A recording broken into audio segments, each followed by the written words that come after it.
ప్రియుడితో కలిసి భర్తను చంపిన దారుణ ఘటన గుంటూరు జిల్లాలో చోటు చేసుకుంది. దుగ్గ్రాల మండలం చిలువూరుకు చెందినటువంటి ఒక వ్యాపారి శివనాగరాజు 2 రోజుల క్రితం అనుమానాస్పద స్థితిలో చనిపోయాడు. ఆయనకు లక్ష్మీ మాధురితో 2007లో వివాహమైంది. భార్య విజయవాడలో సినిమా హాల్లో టికెట్ కౌంటర్లో పనిచేసేది. ఆ సమయంలో సత్తెనపల్లికి చెందినటువంటి గోపి అనేటువంటి వ్యక్తితో పరిచయమైంది. అది వివాహేతర సంబంధానికి దారితీస్తుంది. భర్త వ్యాపారాన్ని నామోషిగా భావించిన ఆమె ఆ వ్యాపారం మాన్పించేసింది. గోపి హైదరాబాద్లో కారు ట్రావెల్స్ నిర్వహిస్తూ ఉండడంతో అక్కడికి ఉద్యోగానికి పంపించింది.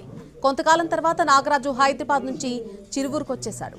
దీంతో భార్యాభర్తల మధ్య వివాదాలు ఏర్పడ్డాయి. నాగరాజు ఎక్కువగా ఇంటి వద్ద నుంచే వ్యాపారం చేస్తూ ఉండడంతో ప్రియుడితో సంబంధానికి అడ్డుగా మారింది. ఎలాగైనా అడ్డు తప్పించుకోవాలని లక్ష్మీమాధురి భావించింది. ఈ నెల 18న రాత్రి ఆమె ఒక బిర్యానీ చేసింది. భర్తకు పెట్టేటువంటి ఆహారంలో 20 నిద్ర మాత్రలు పొడిగా చేసి కలిపింది. బిర్యానీ తిన్న నాగరాజు గాఢంగా నిద్రపోయాడు.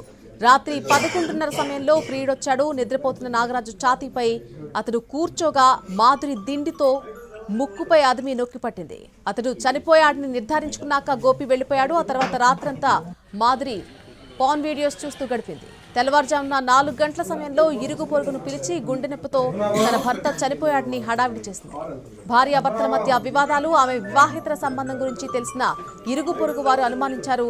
అరగంటలో మృతదేహాన్ని అంత్యక్రియలకు తరలిస్తారనగా నాగరాజు స్నేహితులొచ్చారు.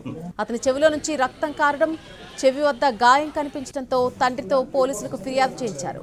డెత్పై దర్యాప్తు చేపట్టిన పోలీసులు మృతదేహాన్ని పోస్టుమార్టం పంపించారు. నివేదికలో మృతుని ఛాతీ వద్ద ఎముకలు విరిగి ఉండడం, గాలాడకుండా చేయడంతో చనిపోయాడని తేలడంతో పోలీసులు మాధురిని విచారించగా అసలు విషయం బయటపడింది.